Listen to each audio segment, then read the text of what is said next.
마태복음 5장 21절부터 26절까지 부처로 해석할까 예수로 해석할까?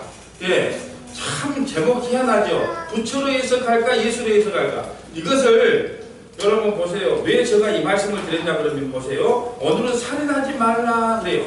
그러니까 우리 여러분 살인하지 말라는 것은요, 불교에서 더 핵심이 강해요. 왜? 이런 거에서 생명이 있으니까 함부로 꺾지 마라. 개미에게도 생명이 있으니까 죽이지 마라. 그러니까 기독교보다 더 깊이 살인하지 말라라고 설법을 하는 것은, 기독교 절에서는 스님들이 하는 걸 설법이라고 그러거든요. 설법은 오히려 이 복음보다 더 강하단 말입니다. 그러니까 우리가 단지 살인하지 말라가 사람 죽이지 말라 이렇게 해석한다면 여기 앉아있지 말고 불교 가서 설법을 들어도 똑같아.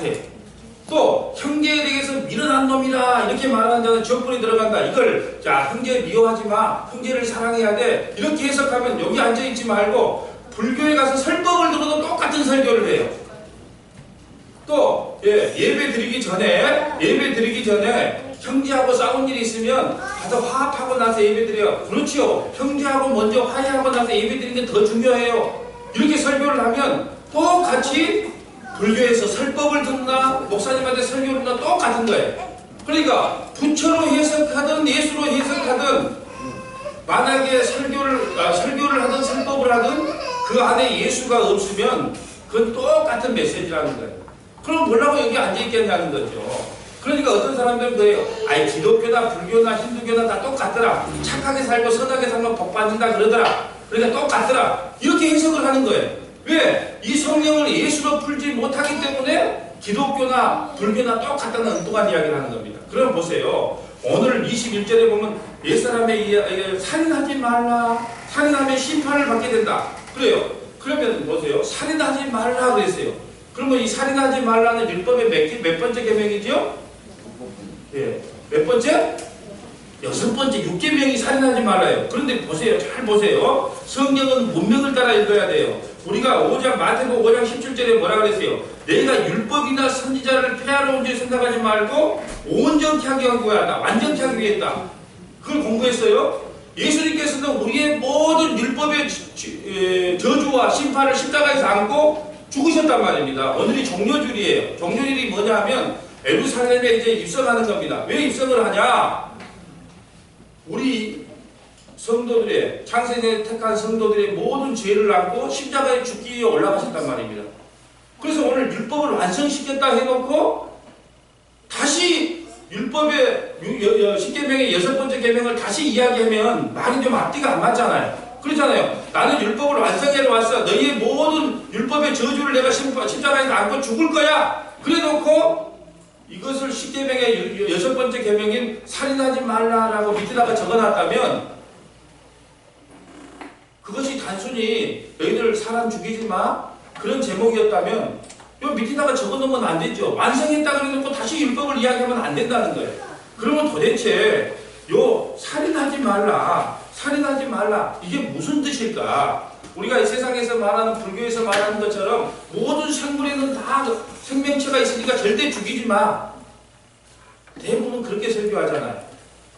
네, 아니에요. 다 예수를 이야기한 겁니다. 그러면 우리가 율법의 대표의 10계명이 기록된 성경을 한번 찾아보면서 가야 됩니다. 자, 출애굽기로 가봅니다. 오늘 본문 그대로 두시고 10계명 한번 찾아보죠. 출애굽기. 자, 출애굽기 20장 가봅니다.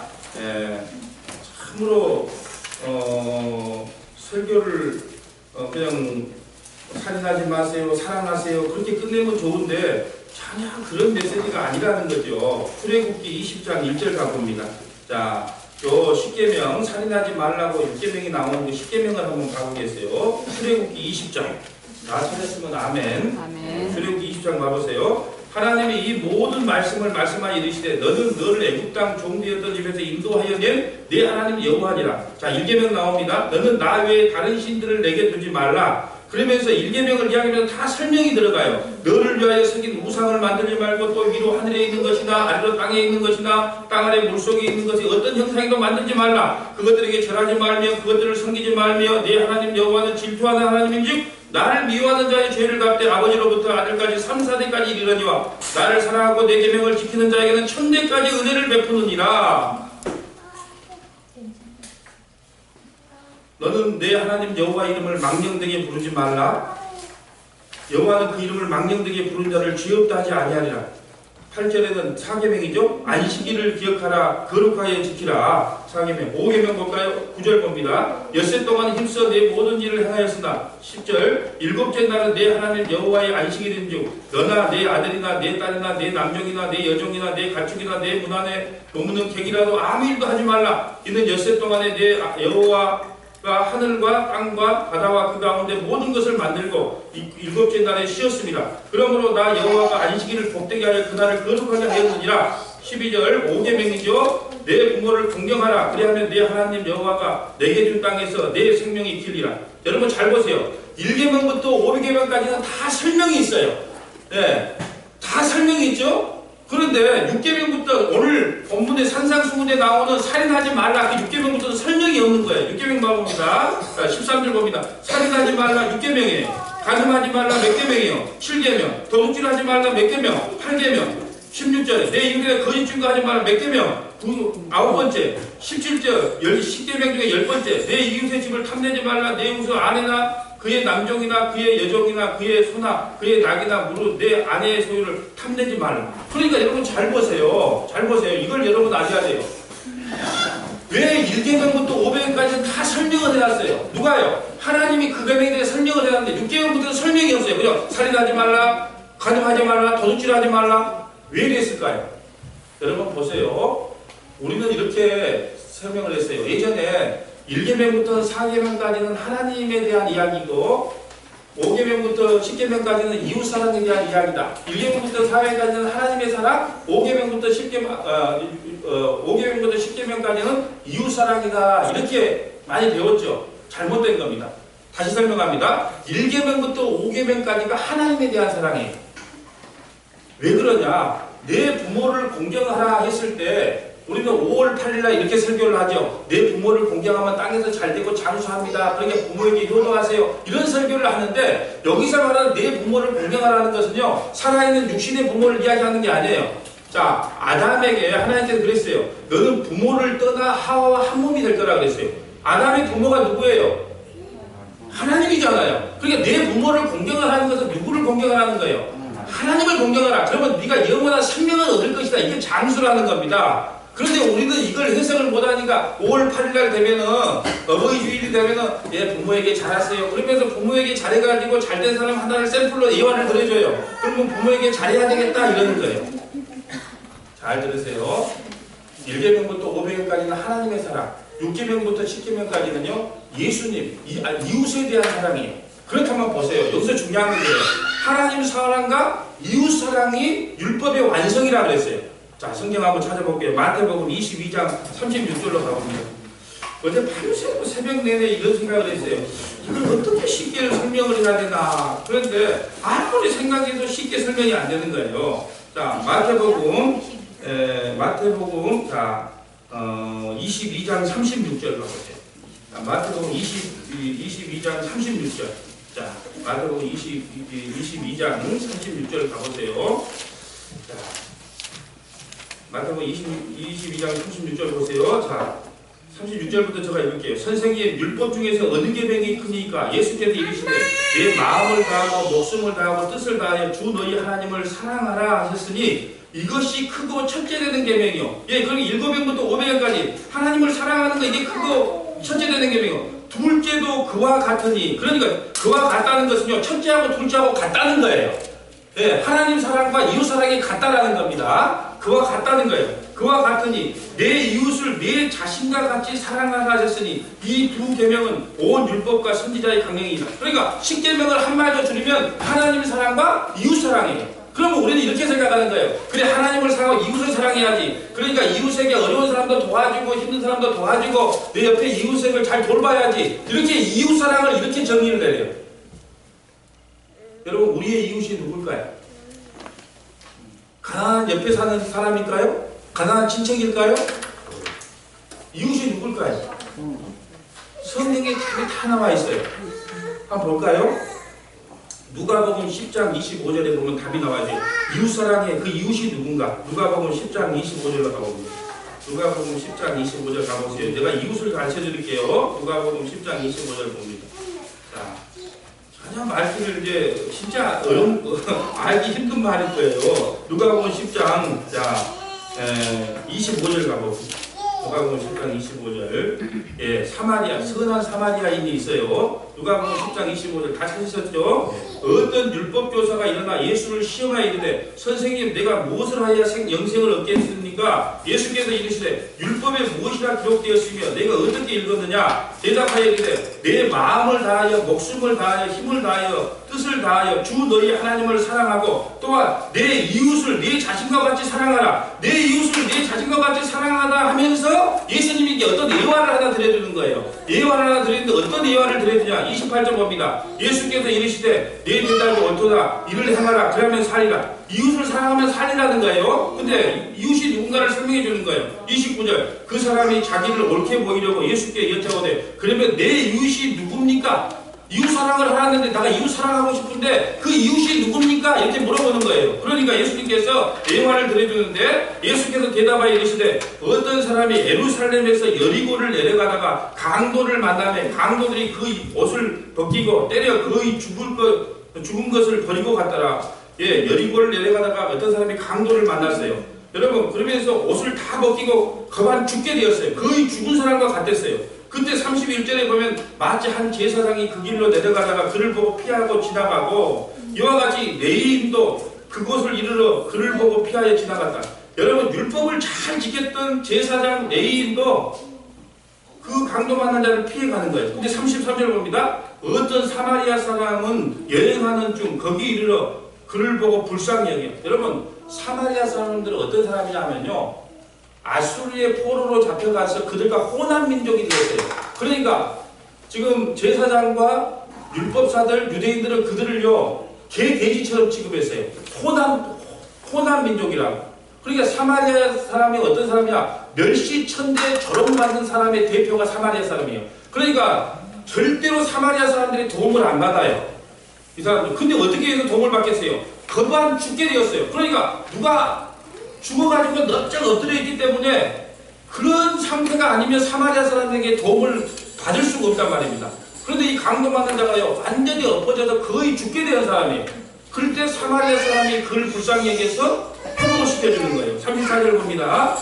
가까이 가서 기름과 포도주로 그 상처에 붓고 싸고 자기 짐승에 태워 주막으로 데려가서 돌보아주니라.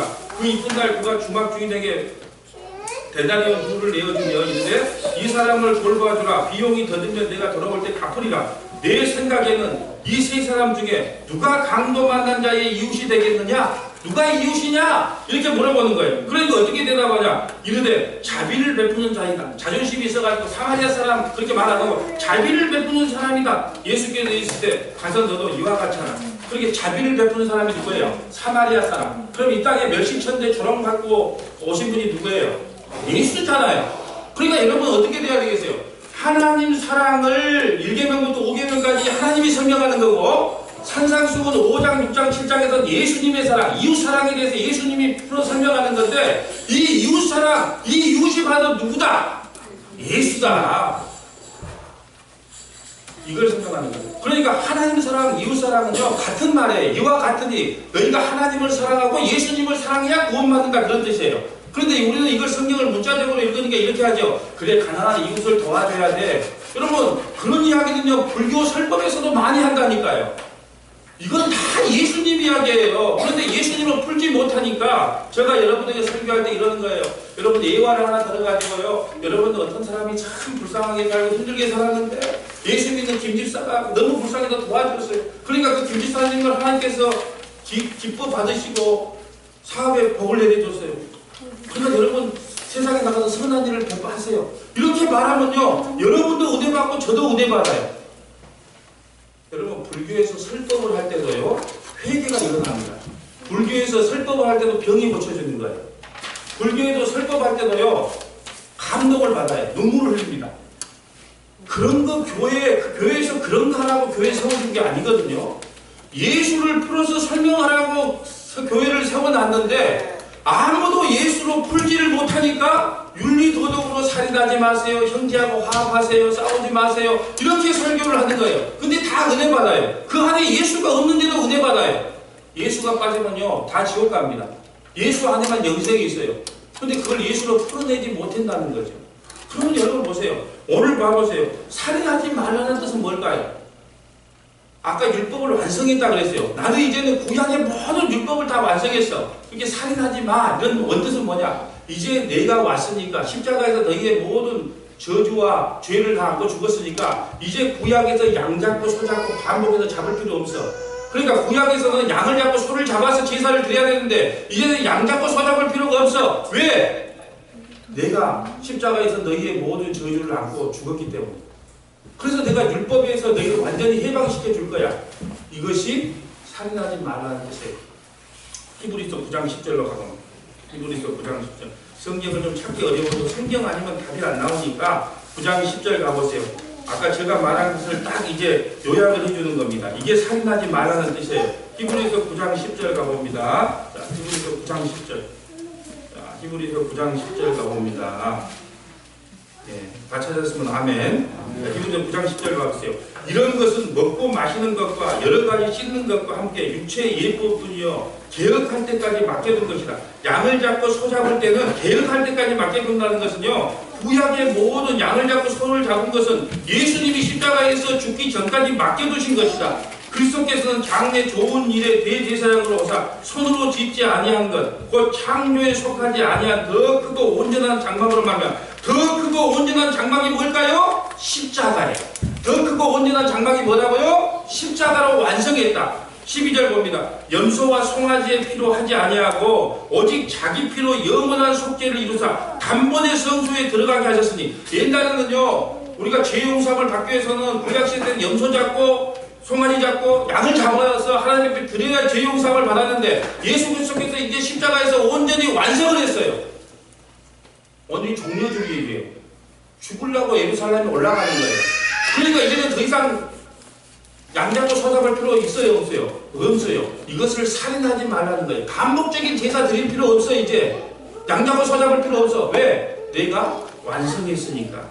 13절 보세요. 염소와 송아지의 피와 및 암송아지의 죄를 부정한 자에게 뿌려 그 육체를 정결하게 하여 거룩하게 할 거다. 구약에서는 암소, 염소, 양 그 피를 뿌려서 정결하게 했거든. 14절 하물며 영원하신 성령으로 말미암아 흠없는 자기를 하나님께 드린 그리스도의 피가 어찌 너희의 양심을 죽은 행실에서 깨끗하게 하고 살아계신 하나님을 섬기게 하지 못하겠느냐. 예수 피로 이제 십자가에서 다 완성을 했다. 그런데 아직까지 양 잡고 소 잡고 그러냐. 이걸 지금식으로 이야기하면요 예수님께서 여러분의 구원을 다 이루셨어요. 그래서 십자가에서 죽으실 때 다 이루었다 그랬어요. 근데 아직도 이렇게 말합니다. 야, 내가 이렇게 살아가지고 구원받은 백성 맞아? 예. 그런 생각하는 거 나쁘지는 않아요. 근데 그런 생각 들 때마다 내가 십자가의 온전한 사랑, 온전한 피의 완성을 믿지 못하는 나 자신을 자꾸 회개해야 된다는 거예요. 그렇지. 예수님께서는 단번에 모든 것 다 이루었지. 이걸 우리에게 말씀하고 있습니다. 그러니까 오늘 본문으로 가면 참 어렵네요. 살인하지 말라 이 말 한마디가 이렇게 어려울 수가 없어요. 왜 어렵냐? 간단한데 살인하지 마, 형제 미워하지 마. 얼마나 쉬워요. 여러분도 이해하고 저도 이해하고. 그럼 굳이 교육을 필요 없다고 그랬어요. 다른 데 가도요 살인하지 말라는 좀 많이 합니다. 다른 종교에서는. 그러니까 이 살인하지 말라를 예수로 풀지 않으면요 전부 윤리도덕 타 종교가 되는 거예요. 자, 오늘 마태복음 5장 21절 정리합니다. 옛사람의 말한 바 살인하지 말라. 어디서 말했어요? 율법 10계명에서 말했잖아요. 살인하지 말라. 누구든지 살인하면 심판을 받게 되리라 하였다는 것을 너희가 들었으나 너희가 들었지? 그런데 아직도 양 잡고 소 잡은 사람이 있어. 아직도 율법에 얽매여서 쩔쩔 못하는 사람이 있어. 그러니까 여기서 살인하지 말라는 뜻은요 앞으로 반복적인 제사, 반복적인 양 잡고 소 잡을 필요가 있다 없다? 없다. 이것을 살인하지 말라라고 설명을 하는 거예요. 그러면서 22절 봅니다. 나는 너희에게 이르리 형제에게 노하는 자마다 심판을 받게 되고 형제에 대하여 나가라 하는 자는 공회에 잡혀가게 되고 미련한 점이라 하는 자는 지옥불에 들어가게 돼요. 여러분 22절에 자유로울 사람이 있어요? 여러분 친구한테나 형제한테나 동생한테 이 미련한 놈 멍청한 놈만 그렇게 못해 그렇게 말해본 적 있어요 없어요? 다 있잖아요. 그럼 우리 다 지옥 가야 맞네요? 그러면 이건 무슨 뜻일까요? 형제에 대해서 노하는 자마다 심판을 받게 되고 형제에 대해서 나가라 하는 자는 공에 잡혀가고 미련한 놈이라고 하는 자는 지옥에 잡혀간다. 여기서 형제는 누굴까요? 형제는 누굴까요? 예, 마태복음 창세기 4장 가봅니다. 형제를 설명해 드릴게요. 창세기 4장 가봅니다. 창세기 4장 가봅니다. 이 형제가 누군가? 자, 형제가 나와요. 형제가 누군가? 창세기 4장 1절 봅니다. 아담이 그의 아내 하와와 동침하며 하와가 임신하여 가인을 낳고 있는데 내가 여호와로 말미암아 득남하였다. 그가 또 가인의 아우 아벨을 낳았는데 아벨은 양치기는 자였고 가인은 농사하는 자였다. 세월이 지난 후에 가인은 땅의 소산으로 제물을 삼아 여호와께 드리고 여러분 가인이 땅의 소산으로 삼았대요. 땅의 소산이 뭐였고요? 창세기 3장 17절에 보면요. 땅은 뭐예요? 저주받은 거예요. 저주받은 소산으로 드렸다 그래요. 자, 그러니까 안 받는 거예요. 자, 4절 봅니다. 아벨은 자기의 양의 첫 새끼와 그 기름으로 드렸더니 여호와께서 아벨과 그의 형제를 받았더라. 그러니까 형과 아우가 하나님 앞에 같이 제사를 드렸는데 형 가인 예배는 안 받아요. 근데 아벨의 예배는 받아요. 그러니까 5절에 보세요. 가인과 그의 제물을 받지 아니하니라. 가인과 그의 제물을 받지 아니하니라. 가인이 몹시 분하여 안색이 변하니 여호와께서 가인에게 이르시되 내가 분함이 어찌 됨이냐 안색이 변함이 어찌 됨이냐 내가 선을 행하여 어찌 나를 듣지 못하겠느냐 선을 행하지 아니하면 죄가 문에 엎드려지니라 죄가 너를 원하나 너는 죄를 다스리리라. 가인이 그의 아우 아벨에게 말하고 그들이 들에 있을 때에 가인이 그의 아우 아벨을 쳐 죽이니라. 가인이 동생 아벨을 쳐서 죽여버려요. 여러분 보세요. 하나님 앞에 예배를 두 형제가 드렸는데 자기 예배 안 받아줬다고 동생을 쳐서 죽여버려요. 여러분 예수님이 이 땅에 오셨어요. 대제사장과 서기관들 유대인들에게 너희들 그렇게 제사 드리면 안 돼. 회개해. 그러니까 왜 이렇게 우리가 율법 잘 지키고 착하게 사는데 우리의 예배를 무시해. 그러면 누구를 죽여버려요? 예수님을 죽여버리는 거예요. 그럼 보세요. 가인이 아벨을 죽여버렸단 말입니다. 그러면 이 아벨은 누구를 모욕하고 있을까요? 이 세상에 맞아 죽는 율법에 의해서 맞아 죽는 누구요? 예수예요. 그러니까 여기서 보세요. 율법에 의해서 맞아 죽었다니까요. 예수님도 이 땅에 오셨는데 율법 잘 지키고 예배 잘 드린다고 하는 그 유대인들에 의해서 십자가에서 죽었어요. 왜 죽었어요? 너희들 그렇게 율법 잘 지키고 구원받는 게 아니야. 예수의 나를 믿어서 구원받아야 돼. 그러니까 기분 나쁘거든요. 자존심 상하거든요. 그러니까 자기 예배 안 받았다고 하고 죽여버리는 거예요. 그래서 오늘 본문으로 와보면 형제가 누군지 알죠? 나는 너에게 이르노니 형제에 대해서 노하는 자마다 누구에게 대해서? 아벨에게 네가 노했잖아. 아벨을 살인했잖아. 누구를 안 받아주려고? 예수 안 믿으려고. 그러니까 보세요. 나는 너에게 이르노니 형제에 대해서 노하는 자마다 심판을 받게 되고 형제에 대하여 나가라는 자는 공회에 잡혀가게 되고 미련한 놈이라 하는 자는 지옥불에 들어간다. 자, 그러니까 이렇게 해석해 볼게요. 나는 너에게 이르노니 예수에게 노하는 자마다 심판을 받게 되고 예수에 대하여 나가라 멍청한 놈아 예수 믿고 구원받아 내 힘을 믿어라. 은혜? 십자가 같은 소리 하고 있네. 내가 이렇게 착하게 사는데 예수가 왜 필요해? 그런 자는 공회에 잡혀가게 되고 미련한 놈이라 하는 자는 야 예수가 무슨 구원자야. 돈이 최고지. 예수 적당히 믿어. 그러면 졸업하잖아요. 미련한 놈이라 하는 자는 지옥불에 들어간다. 여러분 잘 알아야 돼요. 여기서 말하는 형제는요. 이웃집에 우리가 같이 사는 사람을 형제라고 하지 않고 한 배 속에서 태어났다고 형제라고 하지 않아요. 그럼 누가 형제냐? 예수가 형제예요. 그러니까 보세요. 예수에게 대해서 노하는 자마다 여러분 예수를 안 믿으니까 예수에 대해서 예수를 조롱하고 노하게 되죠. 또 예수에 대해서 야 니만 예수 믿냐 하고 조롱하게 되죠. 예수를 영접하지 않게 되죠. 그런 자는 어디에 들어간다? 지옥불에 들어간다. 그 말입니다. 여러분 이렇게 이야기해주면 얼마나 좋겠어요. 여러분 형제하고 사이좋게 지내세요. 형제하고 싸우지 마세요. 한 배 속에서 나온 부모가 싸우면 되겠어요. 이렇게 설교하면 얼마나 서로 은혜가 되겠어요. 근데 성경은 전혀 그런 말을 하지 않고 오직 예수 이야기만 한단 말입니다. 그런데 왜 이야기를 한 번도 들어본 적이 없다 그럴까요? 이 성경을 누구로 풀지 못하니까 예수로 해석하지 못해. 성경이 다 답이 나와 있거든요. 형제가 누군지 이웃이 누군지 다 답이 나왔는데 이 성경을 몰라요. 그러니까 뭘로 푸냐? 설법하는 식으로 윤리 도덕적으로 불교에서 이야기하는 것처럼 그렇게 설교를 하고 있어요. 제가 왜 이렇게 성경을 찾아보고 설교를 드리냐? 유튜브로 이걸 다 찍고 있어요.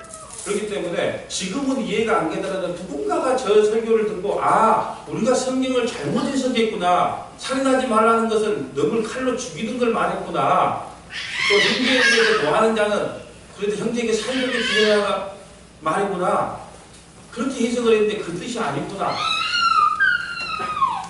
알아듣는 자만 알아듣습니다. 23절을 봅니다. 자, 그러므로 예물을 제단에 드리다가, 자, 예물이 누구예요? 예, 하나님 앞에 예배 드리려고 예물을 제단에 드리려고 가서 거기서 내 형제에게 원망 들을 만한 일이 그거 생각나거든. 예배 드리러 왔는데 형제에게 원망 들을 만한 일이 생각나거든. 이 말은 무슨 뜻일까요? 예배 드리는 게 중요한 게 아니고 예수를 영접하지 않고 예수가 누군지 알지 못하고 예배 드리는 거 소용없다는 뜻이에요. 여러분, 예수가 누군지도 모르고 예배가 뭔지도 모르고 와서 앉아있는다고 그 예배를 하나님께 받는다? 택도 없는 소리다. 그럴 바에야 세상 나가서 실컷 몰다가 지옥 가야 됩니다. 뭐라고 교회에 와요?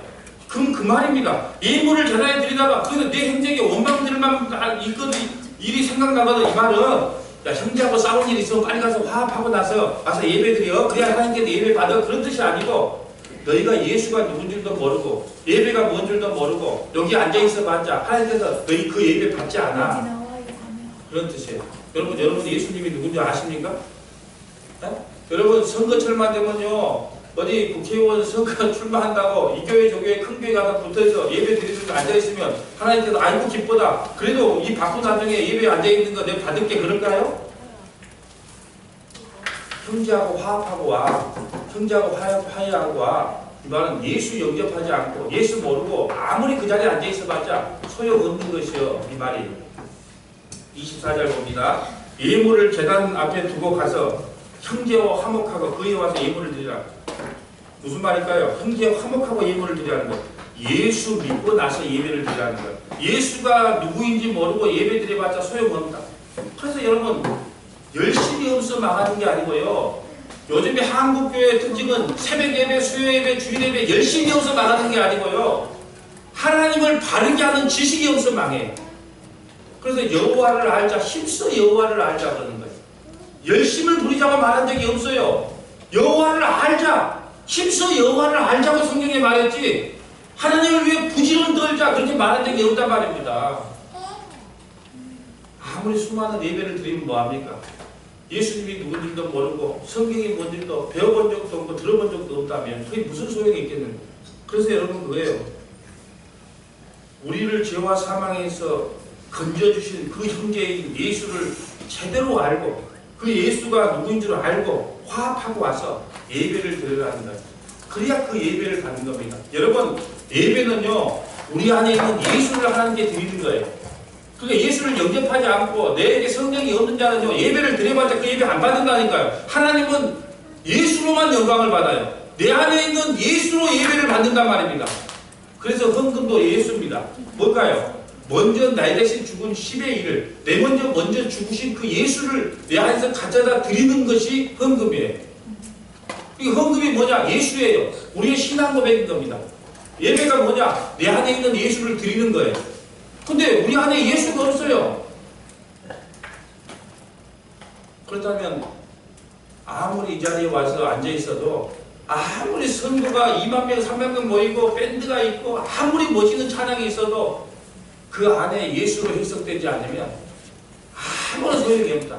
그렇기 때문에 가서 형제와 화목하고 예수가 누구인지 십자가가 뭔지 그걸 좀 제대로 알고 예배드리라. 그런 뜻이 예물을 제단 앞에 두고 가서 형제와 화목하고 그에 와서 예물을 드리라. 그런 뜻입니다. 25절 너를 고발하는 자와 함께 길에 있을 때 급히 사화하라. 그 고발하는 자가 너를 재판관에게 내어주고 재판관이 옥내에게 내어주고 옥에 가지가 염려하라. 여러분 누가 우리를 고발할까요? 누가 우리를 고발할까요? 율법이 고발합니다. 왜 고발해요? 우리는 도저히 지킬 수 없어요. 그러니까 율법만 생각하면 우리는 계속 고발 당할 수밖에 없어요. 자, 하나님 나라의 재판이 열렸어요. 제가 저번에도 얘기를 하나 드렸는데, 자, 하나님은 재판관이에요. 검사가 나옵니다. 재판관이 있으면 검사가 있어야 돼요. 검사가 누구예요? 율법입니다. 이 검사가 하는 일이 뭐예요? 이 사람이 이러이러한 살인죄를 졌기 때문에 징역 15년을 처해야 됩니다. 이 사람이 이러이러한 죄인입니다 하고 율법이 징계를 하는 겁니다. 그러면 검사가 있으면 누가 있어야 돼요? 변호사가 있어야 되잖아요. 변호사가 누구예요? 예수님이에요. 검사가 이러는 거예요. 저놈은요, 여호와를 거짓 증거했고요, 우상 숭배했고요, 주일 성수 잘 안 했어요. 저는 김집사는 지옥 가야 마땅합니다. 저는 죄 덩어리예요. 율법으로 검사가 그렇게 재판관한테 이야기합니다. 그럼 재판관이 맞아. 저놈은 법을, 하나님의 법 말씀도 제대로 지키지 않았으니까 지옥 가야 마땅하네? 판결을 딱 때리려다가 변호사가 그래. 잠깐만요. 변호하겠습니다. 예, 맞습니다. 저 김집사는요, 주의 예배도 안 드리고 날 땡땡이 치고 하나님의 명령은 다 어기고 살았어요. 지옥 가야 마땅합니다. 그런데 재판관이 저 김집사의 모든 저주와 모든 심판을 내가 대신하고 십자가에서 죽어버린데 죽은 사람에게 어떻게 죄를 물을 수 있겠습니까? 그래? 생각해보니까 그러네. 저 김집사는 죽어 마땅하다. 갈갈이 찢어져도 마땅하고 지옥 가운데에 들어가도 아무런 변명할 수 없는 김집사다. 그런데 저 김집사의 모든 죄를 변호사인 예수님께서 다 안고 십자가에 죽었다.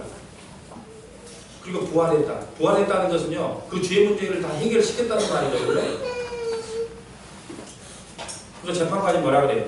그래, 율법에 의해서는 쟤는 지옥 가야 마땅하지만 변호사가 그 모든 율법의 죄를 다 안고 십자가에 죽고 대신 죽어졌기 때문에 저는 무죄한 자다. 이거예요. 만약에 이걸 깨닫지 못하고 아직도 율법에 얽매여 있다면 잡혀가서 재판받고 심판받아 지옥불에 갈 것이라는 것이 오늘 말씀의 뜻이에요. 26절 다시 봅니다. 너를 고발하는 자와 함께 길에 있을 때 급히 사과하라. 율법으로는 구원 못 받니 누구와 사과해야 될까요? 누구와 합의해야 될까요? 예수와 화합해야 되죠. 율법에 있으면 죽으니까 예수와 화합하라. 그 고발하는 자가 너를 재판관에게 넣어주고 재판관이 우리에게 넣어주고 오게 가득과 이음자라. 진실로 내게 이르노니 내가 한 푼이라도 남김없이 다 지키기 전에는 결코 거기서 나오지 못하리라. 율법을 다 지키기 전에는 결코 구원받을 자가 아무도 없어. 그러니까 우리 지옥 가야 마땅해요. 한 푼도 남김없이 다 지켜야 되는데 우리 지킬 자신이 없어요. 그런데 예수님께서 이 땅에 오셔서 율법의 그 모든 저주를 다 안고 십자가에서 죽어주셨다. 그래서 오늘 20절 한번 봐보세요. 20절. 마태복음 20절 뭐라 그랬어요? 자, 마태복음 5장 20절. 이제 다 왔습니다. 마태복음 5장 20절 봐보세요. 자, 5장 20절. 다 같이 한번 읽어봅니다. 시작. 내가 너희에게 이르노니 너희가 신기관과 바리새인보다 더 낫지 못하면 결코 천국 들어가지 못한다. 여기서 더 낫지 못한다는 것은요, 바리새인과 서기관이 지켰던 그 율법과 다른 차원의 의라 그랬어요. 그들이 잘 지켰던 율법 그 다른 차원의 의를 의지하지 아니하면 그 다른 차원의 의가 뭘까요? 십자가입니다. 예수님. 그 다른 차원의 의를 믿지 못하면, 의지하지 못하면 너희는 모두 지옥 간다. 이런 뜻이에요. 여러분 힘드셨죠? 예. 저도 힘이 듭니다. 왜 힘이 드냐 하면 저도 여러분 감동 줄 알거든요. 예, 유튜브에 보면요 감동되는 이야기가 너무 많이 나와요. 요즘. 그리고 감동적인 거 하나 다 해주고 형제하고 화목하게 지냈어요. 김지사님 형제에게 싸우셨습니까? 오늘 당장 가서 화해하세요. 얼마나 감동적인 이야기예요. 그런 이야기 들으려면요 힘들게 여기까지 오지 마세요. 예. 원래 여기 와서 앉아있습니까? 문화 강좌를 들어도 다 그런 이야기 하는데 성경을요 예수로 풀지 못하면 다시 율법 안에 저주 안에 성도들을 가둬버리는 겁니다.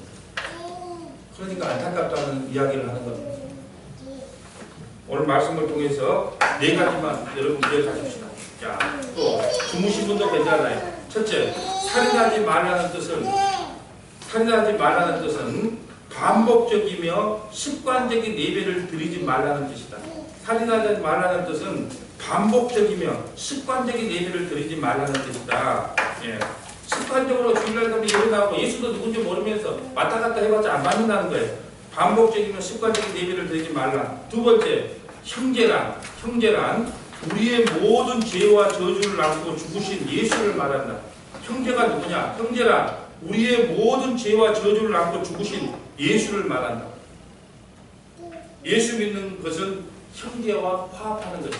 예수 믿는 것은 형제와 화합하는 것이다. 세 번째, 하나님 사랑, 이웃 사랑이 율법의 완성인데, 하나님 사랑, 이웃 사랑이 율법의 완성인데, 이웃 사랑이란 예수를 믿는 거다. 이웃 사랑이 뭐예요? 하나님 사랑과 이웃 사랑은 같은 의미예요. 하나님을 믿고 예수를 믿는 거. 10계명은 1계명부터 5계명까지는 하나님이 설명한 거고, 6계명 살인하지 말라부터 10계명까지는 예수님이 산상수훈에서 지금 풀어서 설명해 주고 있어요. 마지막 네 번째, 모든 성경을 예수로 통하여 해석하지 않으면, 윤리도덕으로 해석하여 저주 안에 놓이게 된다. 여러분 밖에 나가서 누가 살인하지 마라 성경에 나와 있어. 10계명 6번째 나와 있어. 그러니까 누구를 죽이면 안 돼. 그러면 살인하지 말라가 해결됐어요. 그러면 조금 있다가 간음하지 말라도 그대로 해결됩니다. 이혼하지 말라. 아니 이혼에 대한 이야기도 그대로 다 설명이 돼요. 거짓말에 대해서 설명이 됩니다. 한 가지가 풀리면요 자동으로 풀리게 돼 있어요. 다음 주에 한번 더 풀어보죠. 네, 기도하겠습니다. 거룩하신 하나님